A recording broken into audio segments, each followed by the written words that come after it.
Hello friends, so here we are today doing a quick analysis of financial management paper which was asked in July 2021. अगर आप इस paper को देखें तो ना तो ये पेपर को मैं कहूँगा कि बहुत इजी है और न ही मैं ये कहूँगा कि ये बहुत डिफिकल्ट है। ये एक मॉडरेट पेपर है, जैसा कि एक आइडियल पेपर होना चाहिए फाइनेंशियल मैनेजमेंट को लेकर के। आप देखिए, जैसा हमेशा होता है, section A is for financial management, section B is for economics. Question number 1 compulsory है, जिसमें 5-5 नंबर के 4 क्वेश्चन हमेशा की तरह से हैं और उसके बाद मतलब 20 मार्क्स तो आपके यहाँ पे कवर हो गए। उसके बाद बचे हुए 5 में से कोई 4 क्वेश्चन कैंडिडेट को करने होते हैं। तो इन 5 क्वेश्चन में से 4 तो प्योरली प्रैक्टिकल क्वेश्चन होते हैं और एक प्योरली थ्योरी क्वेश्चन होता है। तो अगर आप एक प्योर थ्योरी क्वेश्चन को छोड़ देते हैं तो ऐसे केस में आप पूरा का पूरा 100% यानी कि पूरा 60 मार्क्स जो है वो न्यूमेरिकल कर सकते हैं। ओके, अब देखिए यहाँ पर जो क्वेश्चन 1 है, जो कि एक कंपलसरी क्वेश्चन है, उसमें 5 मार्क्स के 4 छोटे क्वेश्चंस हैं। सबसे पहला क्वेश्चन एक बड़ा मॉडरेट सा क्वेश्चन है डेटास मैनेजमेंट का। ऐसे और इससे डिफिकल्ट कई सारे क्वेश्चन हम लोगों ने ऑलरेडी क्लास में किए हैं। इसमें आपको बोला गया है कि 2 पॉलिसीज हैं, एक्स और वाई। क्रेडिट पीरियड कम हो रहा है वाई पॉलिसी में जाने पे, इसीलिए बैड डेट्स भी कम हो रही है, लेकिन इस पे जोर मारना पड़ रहा है तो कलेक्शन एक्सपेंसेस यहाँ पे क्या हो रहे हैं, कम हो रहे हैं। बस, तो हमने जैसे ऑलरेडी इस चीज को पढ़ा है कि आप इस क्वेश्चन को 2 तरह से सॉल्व कर सकते हैं। या तो आप 2 इंडिविजुअल म्यूचुअली एक्सक्लूसिव प्रपोजल्स बना करके इसको सॉल्व कर सकते हैं, या फिर आप ये भी कर सकते हैं कि एक सिंगल इंक्रीमेंटल प्रपोजल बना करके इस क्वेश्चन को सॉल्व कर सकते हैं। देखो, इसमें दिया है सेलिंग प्राइस 150 है, टोटल कॉस्ट 120 है, करंट क्रेडिट पीरियड 2 मंथ्स है और percentage of default current credit period में 3% है। ये एग्जिस्टिंग है और पॉलिसी एक्स और पॉलिसी वाई जो है वो प्रपोज्ड है। तो या तो आप अमाउंट के 3 कॉलम बना के इस क्वेश्चन को सॉल्व कर सकते हैं कि एग्जिस्टिंग, एक पॉलिसी एक्स, एक पॉलिसी वाई, या 2 कॉलम बना के कर सकते हैं existing versus policy X and existing versus policy Y. चलिए, इसके बाद में जो दूसरा क्वेश्चन है, तो डेटास मैनेजमेंट ने आपको 5 नंबर यहाँ पे दे दिए। इसके बाद दूसरा क्वेश्चन, हमने पहले भी क्लास में इस बात को लेकर के डिस्कशन किया है कि कुछ क्वेश्चन दिखते मोदीग्लानी एंड मिलर अप्रोच के हैं, लेकिन एक्चुअली वो होते हैं एनओआई अप्रोच के हैं। हमने पहले भी आइडेंटिफाई किया है कि अगर वो हमसे आर्बिट्रेज करने को पूछें, मतलब तब तो वो मोदीग्लानी एंड मिलर का ही डेफिनेटली क्वेश्चन है। लेकिन अगर वो वैल्यू निकालने को बोलते हैं तो आप याद करो, आर्बिट्रेज की टेस्ट में कहीं भी फाइनल वैल्यू निकल के नहीं आती। आर्बिट्रेज सिर्फ ये बताता है ये खरीदेंगे, वो बेचेंगे, उससे इक्विलिब्रियम आ जाएगा। तो वैल्यू निकालने वाले जो क्वेश्चन है उनका नाम भले एमएनएम होता है, लेकिन स्टेप्स बिल्कुल एनओआई जैसी होती है। आप ईबीआईटी से स्टार्ट करते हो, डिवाइडेड बाय केओ करते हो, उससे वैल्यू आ जाती है। वैल्यू में से, टोटल वैल्यू में से डेट की वैल्यू माइनस करते हो, इक्विटी की वैल्यू आ जाती है। बस वही यहाँ पे पूछा है, आर लिमिटेड और एस लिमिटेड को लेकर के। इजी क्वेश्चन है और छोटा भी है on the top of it. उसके बाद ये क्वेश्चन देखने को थोड़ा बड़ा लगता है, एक्चुअली पूरा पेपर ही देखने को बड़ा लगता है, क्योंकि इंस्टीट्यूट जब पेपर प्रिंट करता है, पब्लिश करता है, तो बहुत खुला खुला काफी मार्जिन रख करके प्रिंट करता है। यही चीज अगर मेरे नोट्स में होती तो इसकी आधी से भी कम जगह में आ जाती राइट। तो ये पेपर लेंदी थोड़ा सा देखने वाले को फर्स्ट साइड दिखता है, मगर है नहीं। ये कैपिटल बजटिंग का क्वेश्चन है, risk adjusted discounting rate approach का, जिसमें 6% आपको रिस्क फ्री रेट दिए और 6% रिस्क प्रीमियम। तो 6 + 6 सिंपली 12% से आपको डिस्काउंटिंग कर देना है। 4 साल की सेल दिए, पीवी रेशियो से मल्टीप्लाई करेंगे, 4 साल का कंट्रीब्यूशन आ जाएगा। फिक्स कॉस्ट माइनस करेंगे, कैश फ्लो बिफोर टैक्स वहां पर निकल करके आ जाएगा। फिर आपको प्रोसेस मालूम ही है, एक shortcut, cash flow before tax multiplied by 1 - tax rate plus depreciation multiplied by tax rate करते हैं तो कैश फ्लो आफ्टर टैक्स आ जाता है। आपको कंफ्यूज करने के लिए 2 रेट दे दिए, 6 और 12, ताकि आपको ऐसा लगे कि मैं क्वेश्चन को 6% से कर लूं, जबकि एक्चुअली आपको क्वेश्चन 12% से करना चाहिए यहां पर। उसके बाद क्वेश्चन का जो चौथा पार्ट है यहाँ पर, 1D क्वेश्चन, ये एक जो क्वेश्चन है वॉल्टर्स फॉर्मूला से करके डिविडेंड पॉलिसी का क्वेश्चन है। ऑप्टिमम पे आउट रेशियो यहाँ पे आपको डिसाइड करना है। एग्जैक्टली सेम क्वेश्चन हमारे नोट्स में है, फिगर डिफरेंट है। यहाँ पे ईपीएस दिया हुआ है, मतलब अर्निंग दी है उससे ईपीएस निकल आएगा, और पे आउट रेशियो दिया है उससे डीपीएस निकल आएगा। ईपीएस डीपीएस तो आ जाएगा, फिर ये रेट ऑफ रिटर्न 15% है और कॉस्ट ऑफ इक्विटी 13 है। पता है, बिना क्वेश्चन सॉल्व करे आप एक बात कह सकते हो कि कंपनी की कॉस्ट ऑफ इक्विटी 13 है जबकि उसका रेट ऑफ रिटर्न 15 है, कंपनी ज्यादा कमाती है और इन्वेस्टर की एक्सपेक्टेशन कम है। ऐसे केसेस में डिविडेंड जितना कम दिया जाए उतना अच्छा है। तो अगर आपसे पूछें कि बेस्ट पे आउट रेशियो क्या हो सकता है, ऑप्टिमम पे आउट रेशियो क्या हो सकता है, तो आप ऐसे केसेस में क्या कह सकते हैं कि वो 0% हो सकता है। अब यहां से चॉइस वाले क्वेश्चन चालू होते हैं। क्वेश्चन 2, 3, 4, 5, 6, 2, 3, 4, 5, 6, इनमें से कोई 4 क्वेश्चन आपको करने हैं। अगर आप ये क्वेश्चन करना चूज करते हैं तो ये एक कैपिटल स्ट्रक्चर का क्वेश्चन है जिसमें कि आपको लेवल मतलब रेंज ऑफ डेट दिया हुआ है कि कितनी डेट लेने पर आपको कितना रेट ऑफ इंटरेस्ट बेयर करना पड़ेगा। तो थोड़ा सा अच्छा क्वेश्चन है मैं कहूंगा। यहां पर देखो, इसमें आपको बोला है ईपीएस दिया है, डीपीएस दिया है, ग्रोथ रेट दी है। ग्रोथ रेट जैसी दिखती है तो हमको लगता है कि क्वेश्चन गॉर्डन्स मॉडल का है। टैक्स रेट दिया है, requirement of additional finance 30 lakh रुपए आपको लेकर के आने हैं। डेट इक्विटी रेशियो 2:1 है, मतलब 20 लाख का आपको लोन देना है और 10 लाख रुपए की आपके पास में क्या होने वाली है, इक्विटी है।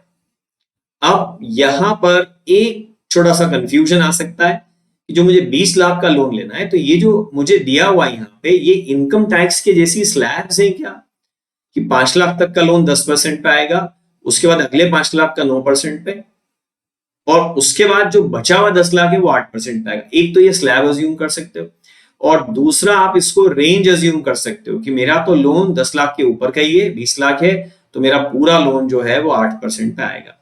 बट जिस तरह से ये यहाँ पे लिखा हुआ है, इस बात के चांसेस ज्यादा दिखते हैं कि ये स्लैब्स हैं रादर देन कि ये रेंज है, इनकम टैक्स जैसी स्लैब्स हैं ये। तो ये थोड़ा कंफ्यूजन लगता है इसको लेकर के, इसलिए क्वेश्चन का सोल्यूशन करने के पहले ही आपको नोट डाल देना चाहिए कि मैंने इसको स्लैब माना है। अगर एग्जाम में किसी के पास एक्स्ट्रा टाइम बचे तो उसको ये भी बता देना चाहिए कि अगर मैं इसको रेंज मानता, यानी कि पूरा का पूरा लोन 8% पे आ रहा है ऐसा मानता, तो आंसर कैसे चेंज हो जाता। टाइम बचे तो ऐसा एडिशनल सोल्यूशन बता सकते हैं। बाकी सारी चीजें हैं, कोई रिजर्व्स एंड सरप्लस यहाँ पे नहीं है। Find the pattern of finance for additional requirement, post tax average cost of additional date. इस पॉइंट को पढ़ के ही अब हमको और कंफर्मेशन आता है कि एवरेज कॉस्ट क्यों पूछ रहा है डेट की। जरूर डेट की एक से ज्यादा कॉस्ट है इसीलिए एवरेज पूछ रहा है। तो ये कंफर्मेशन मिलने लग जाता है कि ये स्लैब है, मतलब 20 लाख का लोन 3 अलग अलग रेट पाएगा। पहला 5 लाख 10%, अगला 5 लाख 9%, अगला 10 लाख 8% पे। कॉस्ट ऑफ इक्विटी निकालनी है वो गॉर्डन्स मॉडल से निकल आएगी, लेकिन अब उसमें भी एक बात को लेकर क्लैरिटी नहीं है कि ये जो अर्निंग पर शेयर और डिविडेंड पर शेयर दिया है तो ये D0 है या ये D1 है। तो आप अगर इसको D0 अज्यूम कर रहे हैं तो इसका नोट क्वेश्चन शुरू करने के पहले ही डाल देना चाहिए, क्योंकि इंस्टीट्यूट इन दोनों तरह की सिचुएशन में एक बार D0 मान चुकी है, एक बार D1। आप अगर इसको D0 मान रहे हैं तो उसका नोट स्पेशली लिखना चाहिए, और टाइम लास्ट में बच जाए तो ये भी बता देना चाहिए कि मैं D1 मानता तो आंसर क्या होता। अदरवाइज क्वेश्चन डिफिकल्ट नहीं है। इन दो अजम्पशन को छोड़ के एवरेज कॉस्ट ऑफ डेट निकालो, कॉस्ट ऑफ इक्विटी निकालो, 2:1 का रेशियो दे करके weighted average cost of capital निकालो। उसके बाद में फिर ये एक रेशियो एनालिसिस का क्वेश्चन आ गया। रेशियो एनालिसिस, अच्छा अब 10 नंबर के लिए देखा जाए तो एक क्वेश्चन ना सस्ता है, क्योंकि मैंने आपको एक सिंपल सा कैलकुलेशन क्या समझाया है कि 100 मार्क्स का पेपर है और 180 मिनट्स है आपके पास, तो हर एक नंबर के लिए आपके पास 1.8 मिनट्स है। यहां 10 नंबर के लिए आपके पास 18 मिनट है। 18 मिनट से कम टाइम में मैं समझता हूं मैक्सिमम 12 मिनट में एक क्वेश्चन हो जाना चाहिए। रेशियो एनालिसिस में जल्दी नहीं करना चाहिए क्वेश्चन सॉल्व करते समय। जो ऑलरेडी पेपर दे चुके हैं ऑब्वियसली मैं उनके लिए नहीं बोल रहा हूं, अब जो आगे पेपर देने वाले हैं उन बच्चों के लिए बोल रहा हूं। रेशियो में जल्दी नहीं करना चाहिए कभी भी, क्योंकि लंबा क्वेश्चन होता है, एक बार बिगड़ जाए तो सब बिगड़ जाता है। क्या लिंक चलता है इसमें, कैस्केडिंग इफेक्ट आते हैं, एक स्टेप से दूसरी बनती है, दूसरे से तीसरी, तीसरे से चौथी, चौथी से पांचवी, पहली गलत हो गई सब गलत हो जाए। भाई साहब 10 नंबर का क्वेश्चन है, आपको 15-18 मिनट इसके ऊपर पूरे लगा देना चाहिए। रेशो का तो एक की रूल होता है कि जहां भी कोई अमाउंट देखो उस अमाउंट को पकड़ लो और ढूंढो कि ये कौन से रेशो में फिट हो सकता है। जिस रेशो में फिट हो सकता है वहां करो और वहां पर से उसके बाद में अगला अमाउंट निकालते चले जाओ, राइट। तो थोड़ा सा लिटिल बिट लेंदी ये क्वेश्चन होता है, इसमें बैलेंस शीट भी बनानी है। बड़ी मजे की बात है, उन्होंने फॉर्मेट बना के दे दिया है, तो आपको पता चल गया कि भाई इतने आइटम तो मुझे कैलकुलेट करना ही है, ये एश्योरेंस हो गया आपको, कोई कंफ्यूजन अब आपको नहीं रहेगा। क्वेश्चन नंबर 3 हो गया, फिर एक 10 मार्क का, तो 10-10 मार्क के 2 क्वेश्चन हो गए, सेकंड एंड थर्ड।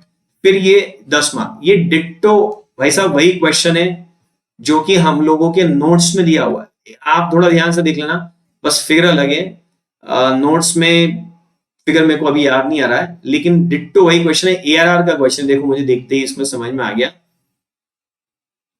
एक की लाइफ 6 साल है और एक की लाइफ क्या है 4 साल है, और एक की purchase price, an existing company has a machine which has been in operation for 2 years. It is estimated remaining useful life is 4 years with no residual value at the end, and its current market value is rupees 3 lakh. The management is considering a proposal to purchase an improved model of machine which gives increased output. Existing machine, ये estimated life इसकी 6 साल दी है, अब लेकिन remaining life इसकी सिर्फ कितनी है 4, और नई मशीन की लाइफ भी कितनी है 4 साल है।